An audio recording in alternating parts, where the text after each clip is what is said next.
এর জন্য মাঠের জন্য প্র্যাকটিস করছো, তাতে স্ট্রাইট লেন্থ খুলছে না, বারবার স্ট্রাইট প্র্যাকটিস করতে হবে।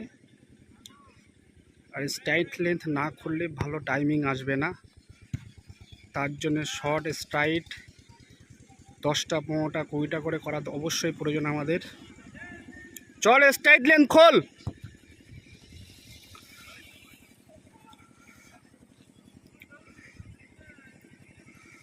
স্ট্রাইট এই সব মাঠে দৌড়াচ্ছে, সামনে আর্মির মাঠ আছে, ওই একটা টিম হাঁটছে এখান থেকে, আর্মির পাস করেছে, সামনে আগা মাঠ আছে আর্মিতে, ব্যারাকপুরে মাঠ হবে আমাদের। যারা ওয়েস্ট বেঙ্গল থেকে বিলং করছে তাদের ব্যারাকপুরে মাঠ হবে। আবার স্ট্রাইট শুরু করছে 80 মিটার। ভালো করে ফলো করে দেখবেন কীভাবে স্ট্রাইট করছে।